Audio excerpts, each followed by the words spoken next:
Today we'll be working on the spring final review. Let's begin by looking at number 1. For number 1, it says solve this system. This is a system of linear equations using the substitution method. All problems have integer answers.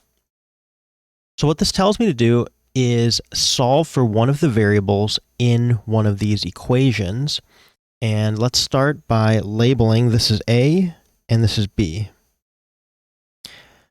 I want to pick one of the equations where I think one of the variables will be easiest to solve for. And what immediately stands out to me is if I have one of something, either 1x or 1y. Here I've got negative 1y. So I'm going to pick equation B, and I'm going to solve for y. So to do that, let's first rewrite here 2x minus y equals negative 6. And let's subtract 2x from both sides.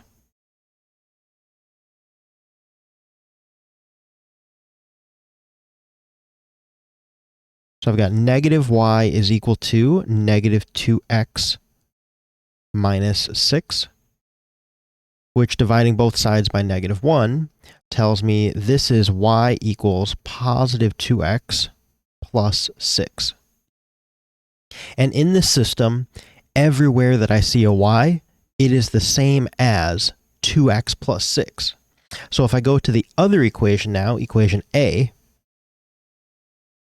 and I say A is 5x plus 2y equals 3, I can replace y with 2x plus 6. So this will now be 5x plus 2 times the quantity, 2x plus 6, and this is equal to 3. Let's distribute. So I've got 5x plus 4x plus 12 is equal to 3. Let's see, 9x plus 12 is equal to 3. Let's subtract 12 from both sides.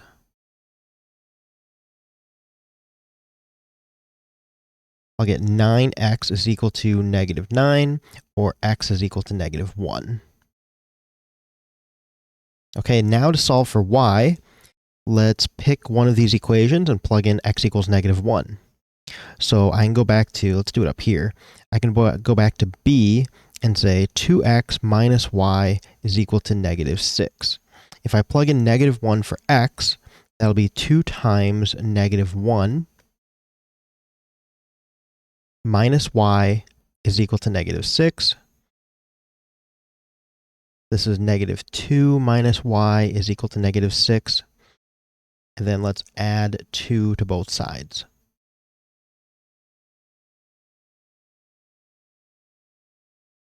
Negative y is equal to negative 4, which means if I divide both sides by negative 1, I'll get y is equal to positive 4.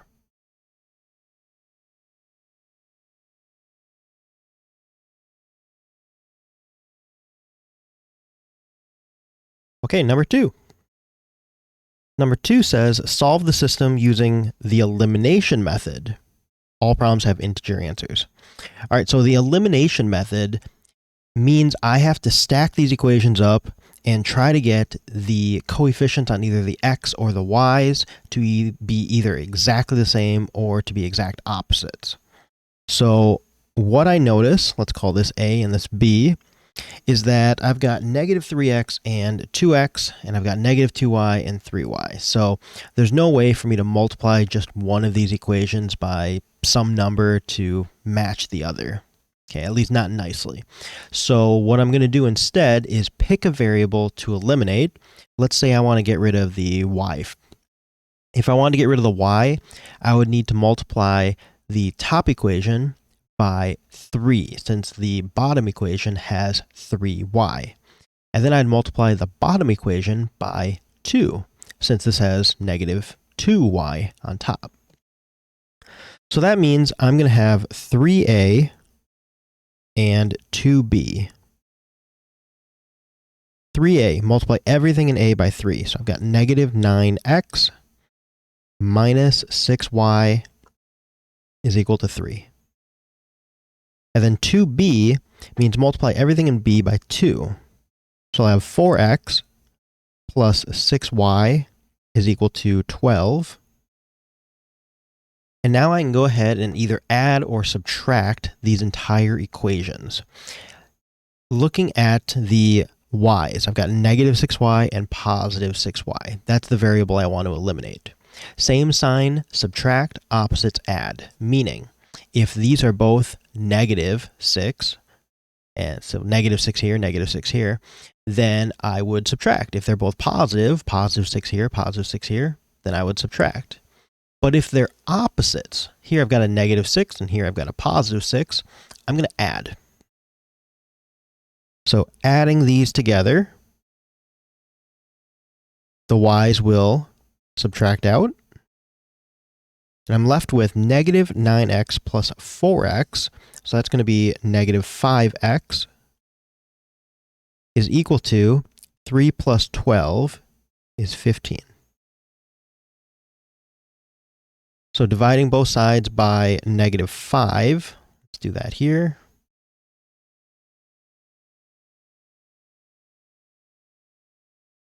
I'll get x is equal to negative 3.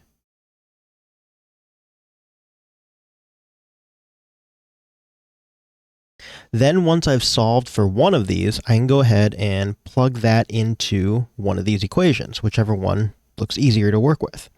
So let's just do that to b since everything's positive. That's 2x plus 3y is equal to 6, and I'm going to plug in x is negative 3. So this will be 2 times negative 3, and then plus 3y is equal to 6. So negative 6 plus 3y is equal to 6. We'll add 6 to both sides.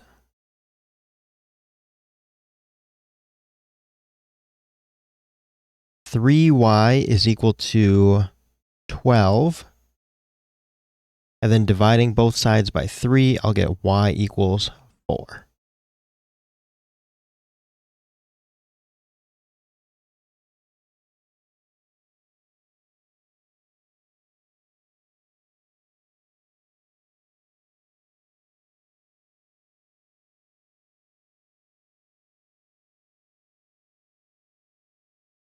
Okay, let's move on to number 3. For number 3, I've got another system of equations, but this time I've got 3 equations with 3 variables, so x, y, and z. This means that I'll be in 3-dimensional space looking for an intersection on all 3 of these lines in that space. The first thing I'm going to do is label these equations. So let's say A, B, C.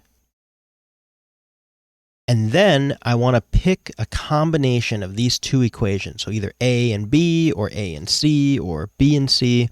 And I want to get rid of the, let's say z's. I want to get rid of one of the variables. So I'm drawn to z because I've got one z here. And I don't know, I just like getting rid of the z first if I can. So let's do that. Let's do A and B. That means I'm going to have 5a and then b. If I multiply a by 5, I'll get 5z here. That'll match this one. So 5a and b. That means multiply everything in a by 5. So this will be 5x plus 5y plus 5z is equal to 10.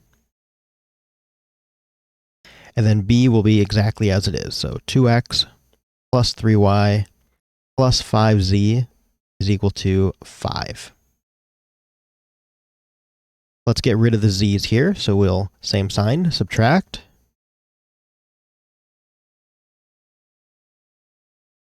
And I'll get 5 minus 2 is 3x. 5 minus 3 is 2y. So 3x plus 2y is equal to 10 minus 5 is 5. This is a brand new equation. So I've got labels A, B, and C already. Let's call this equation D. And I'm even going to highlight this. I'm going to use it again in a little bit. I want to make sure it's easy to find. Next, I'm going to do a different combination. So I can't do A and B again. I can do A and C or B and C. And I want to get rid of the Z's again. So let's do A and C, since I can multiply A by 7 and match up with this negative 7Z. So this will be 7A and then C. So I've got 7x plus 7y plus 7z is equal to 14. And then C is 6x plus 5y minus 7z is equal to 1. Opposites add. Let's add these equations together.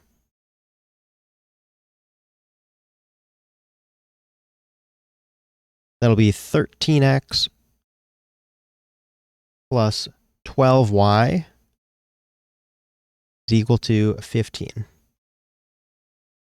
And again, a new equation. We'll give it a new label. A, B, C. I'm using D. We'll call this E. And I'll highlight this.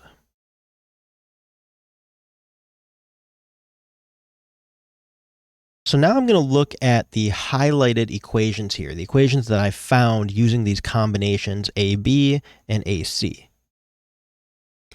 If I just look at the highlighted equations, this is just like the last problem, where I've got two equations, two variables. I want to solve for x and y. So I'm going to do the exact same thing from this point as I did before. I'm going to try to, let's say, get the y's to match. Let's multiply d by 6, so it's 12y here, matching this 12y, and eliminate the y, see what happens. So let's do 6d and then e. 6 times d, so 18x plus 12y is equal to 30. And here I'll have 13x plus 12y is equal to 15. Same sign, subtract. So we'll get rid of those 12y's. 18x minus 13x, that's going to be 5x, is equal to 30 minus 15 is 15. Let's divide both sides by 5.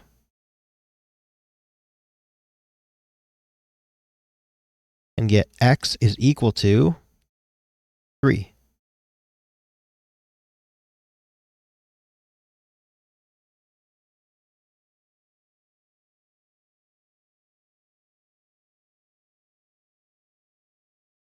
Okay, next, once I've solved for one of these variables, x equals 3, I want to go back a step. So I want to go back to equations D and E. I want to pick one of them and plug in x equals 3 to help solve for the other variable. So if I pick equation D, just because all the numbers are a little smaller, then I'll have 3x plus 2y is equal to 5. And when I plug in 3 for x, this will be 3 times 3, then plus 2y is equal to 5. 9 plus 2y is equal to 5. Let's subtract 9 from both sides. 2y is going to be equal to negative 4. And dividing both sides by 2, I'll get y is equal to negative 2.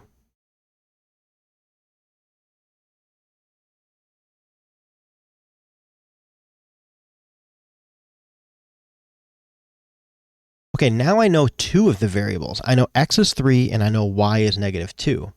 I'm going to go back one more step. I was at equations D and E. I'm going to go back to my original equations A, B, and C, pick one of those, and then plug in both of the variables that I now know. So let's go back to A. A is x plus y plus z is equal to 2. But I now know that x is 3 and y is negative 2. So I can say 3 plus negative 2 plus z is equal to 2.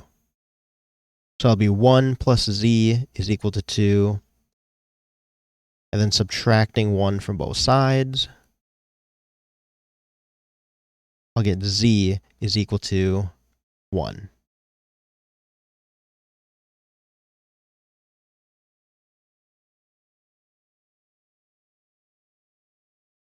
So your answers are x equals 3, y equals negative 2, and z equals 1.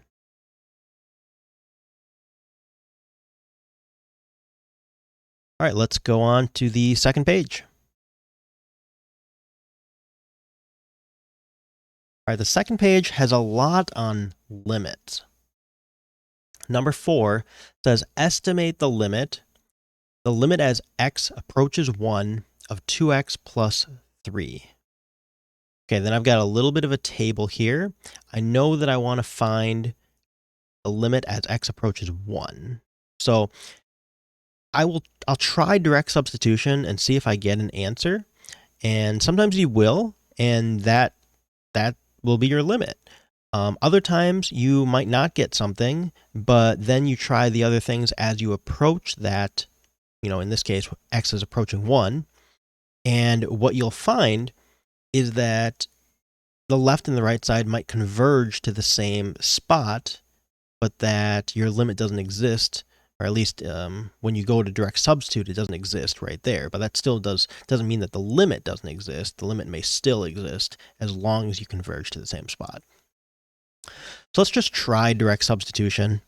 Let's plug in 1 here. So I've got 2 times 1 plus 3. Now it's going to be 5. So it looks as if my limit is 5. Let's just kind of confirm this by looking at the left and the right sides to see if we're converging to 5 from the left and the right side. So let's plug in 0.999. So this will be 2 times 0.999,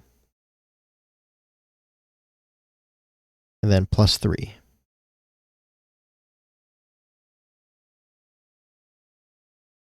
Okay, so that is 4.998.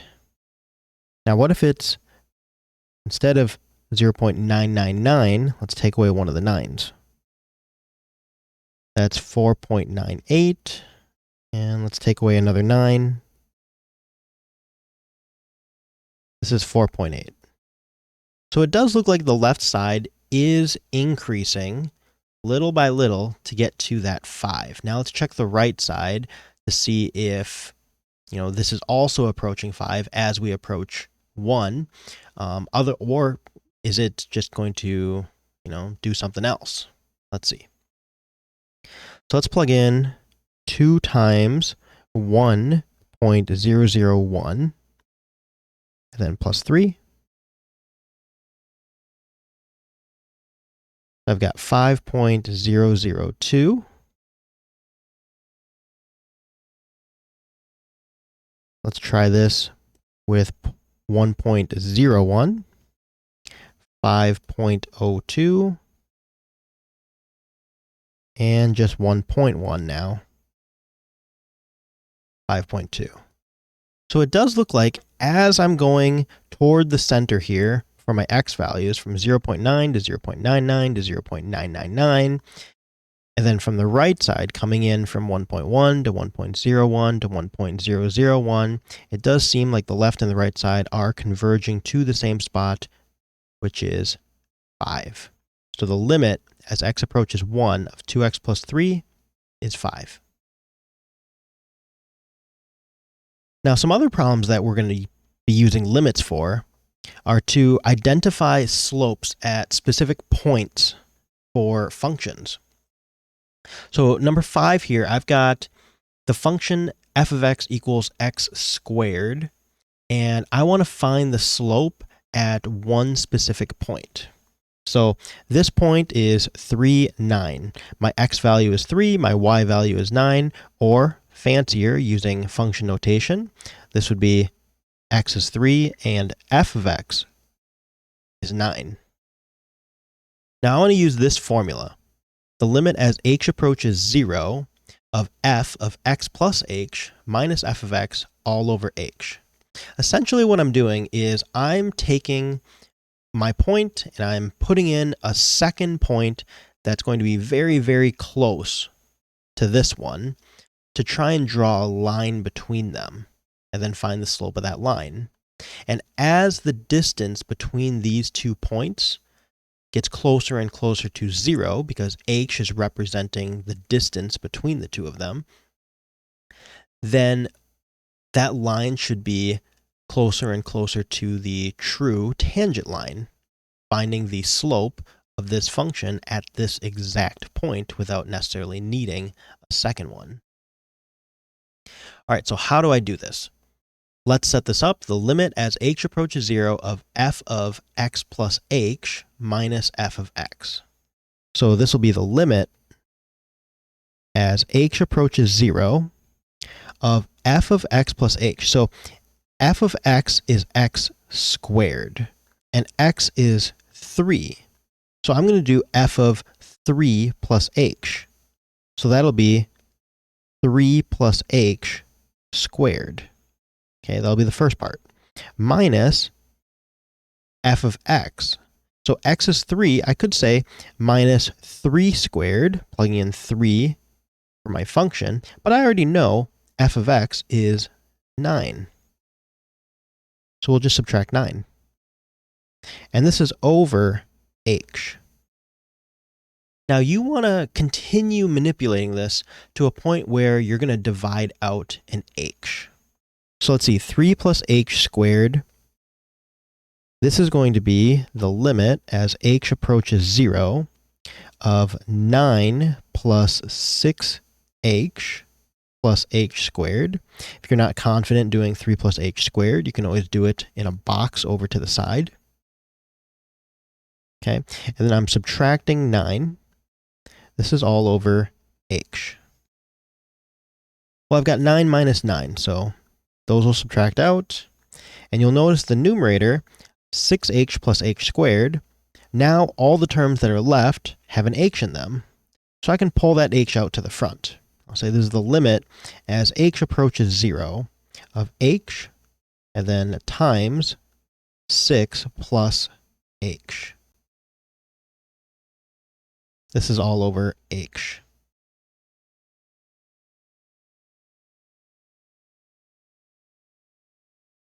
Okay, well now an h will divide out, here and here.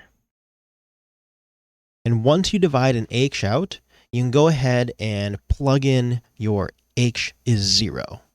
So if I do that, that'll be 6 plus 0, or just 6. So the slope at this exact point is going to be 6.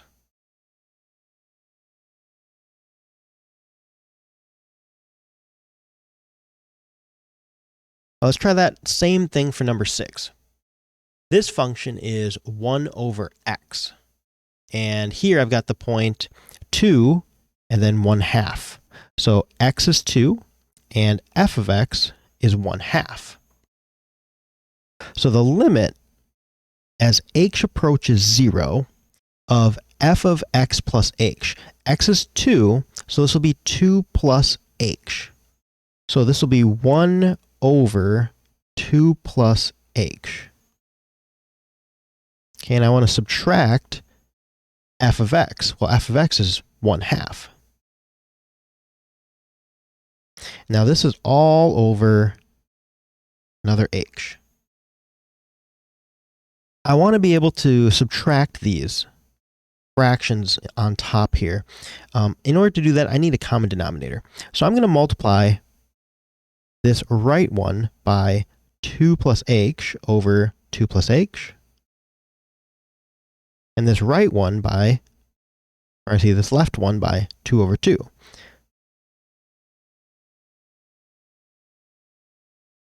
Okay, so this will give me the limit as h approaches 0 of 2 minus, then here we'll distribute this through, 2 minus h. This will be all over 2 times 2 plus h.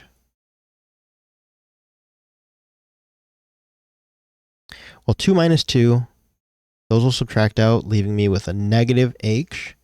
Oh, I've actually got, this is all over still, another h. Let's give ourselves a little more room up here.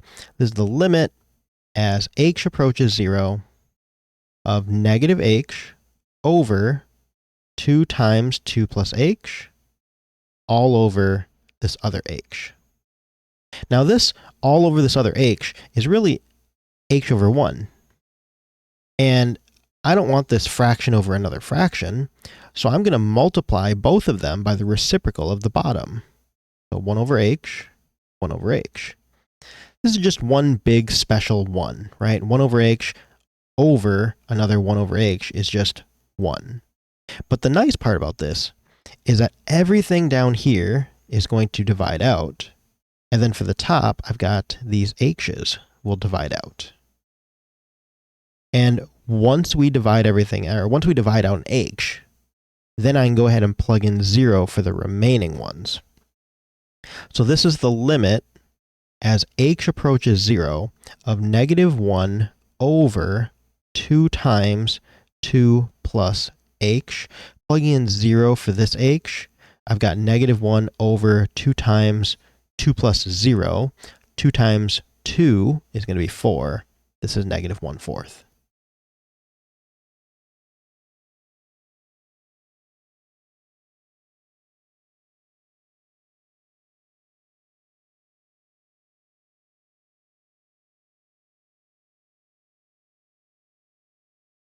Now, what we later discovered was instead of doing this for a specific point, because let's say I want to do this for x equals 3, and then let's say I want to do this again for x equals 4, and let's say I want to do this again for x equals 5. I've got to go through all of this work every single time to find the slope. Instead, if I don't do this for a specific point, but I do this for just in general, okay, what does f of x plus h minus f of x all over h, the limit as h approaches 0, what does that look like in general? Well, as it turns out, this gives me a separate function called the derivative. And the derivative is what I can use to find the slope at any value for x. I just go ahead and plug that into the derivative. That'll tell me the slope of the original function at that x value. Okay, so I've got f of x equals 4x minus 5. Let's try to find the derivative of this. This will be the limit as h approaches 0 of f of x plus h. So this will be 4 times, instead of x, we've got x plus h, and then minus 5. This is that first part. If you want, put it in brackets, and say minus, the second part is f of x. So that's the original function, 4x minus 5. And this is all over an h. Well, let's distribute here. Distribute this 4 here, and may as well distribute this negative through here. So this will give me the limit as h approaches 0 of 4x plus 4h minus 5 minus 4x and then plus 5 all over h. Okay, let's see what happens. I've got a 4x. Later, I'm subtracting a 4x. Those will subtract out. I've got a negative 5, and I've got a positive 5. Those will subtract out. And now I've got a 4h over an h. Well, with just that remaining, 4h over h, I can divide out an h here and just have 4. So this is really the limit as h approaches 0 of just 4. And since I don't have an h to plug 0 into, this will just be 4.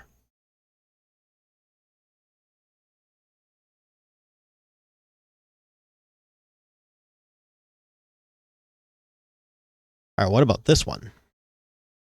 This is f of x equals 3x squared plus 3x plus 1. Okay, let's find the derivative. The limit as h approaches 0 of f of x plus h. So in this function, every time I see x, I'm going to just have x plus h instead. So this will be 3 times x plus h squared plus 3 times x plus h plus 1. That's that first part. I'm going to put that in brackets. Minus f of x. So this will be subtracting the original function. So subtract 3x squared plus 3x plus 1. And all of this is going to be all over an h. Okay, first thing I'm going to do is square this x plus h. So this will be the limit as h approaches 0 of 3 times, when I square this, I'll get x squared plus 2xh plus h squared. And then everything else will remain the same. So plus 3 times an x plus h plus 1. Then that's the first part. Let's subtract. The second part is f of x, so 3x squared plus 3x plus 1. This is all over an h. And now I'm ready to distribute. And this is going to get really long and seemingly messy, but watch what happens. Let's distribute this 3 here, this 3 here, and then this negative through there. This will become the limit as h approaches 0 of 3x squared plus 6xh plus 3h squared plus 3x plus 3h plus 1 minus 3x squared minus 3x minus 1. That looks like a lot. Okay, this is all over an h still. But if you observe carefully, take a look. 3x squared, and I've got a negative 3x squared later. These will subtract out. I've got a 3x in here and a negative 3x there. Those will subtract out. A 1 here and a negative 1 there. Those will subtract out. And every term I have left in the numerator has an h. So I can bring an h to the front. I can factor that to the front here and say this is the limit as h approaches 0 of h to the front. And what do I have left? 6x plus 3h plus 3 over an h. And when these h's subtract out or divide out here, this allows me to plug in 0 for any remaining h's. So that'll be 6x plus 3 times 0 plus 3. But of course, anything times 0 is 0. So that term will go to 0.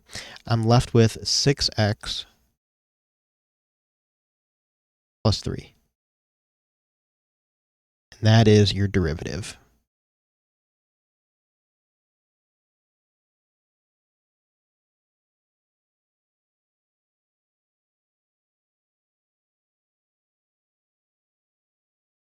Okay, lastly, for 9, 10, 11, and 12, find the limit at infinity. So as x approaches infinity, if it exists, of each function.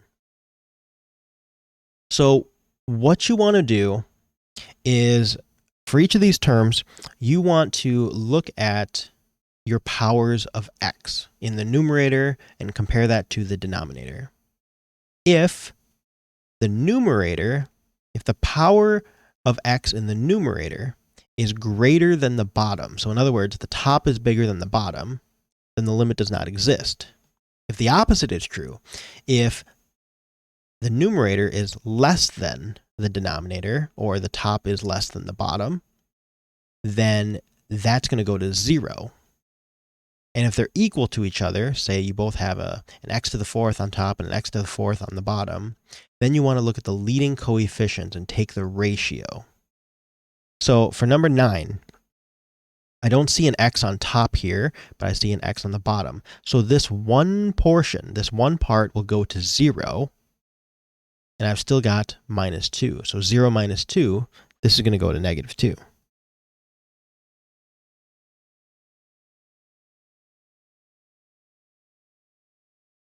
Okay, now the rest of them, number 10, I've got 4x over 3x squared. The greater power is going to be in the bottom. And if it's in the bottom, that means that this is going to go to 0. So the limit will be 0. For this one, I've got 2x squared. X squared is the important part here on top, and I've got x on the bottom. The numerator has a greater power on x than the denominator does. Top is bigger than bottom. So the limit does not exist. And lastly, I've got 4x squared on top and 9x squared on bottom. The rest of this doesn't matter. Okay, just looking at the powers. Looking at the powers, I've got x squared over x squared.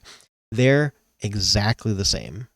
So when they're exactly the same, then I look to the leading coefficients, and the ratio is 4 to 9.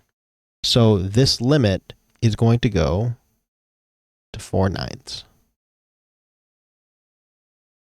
We've got a lot of material here, quite a bit on derivatives and limits, as well as some things from the first page, which are solving some systems.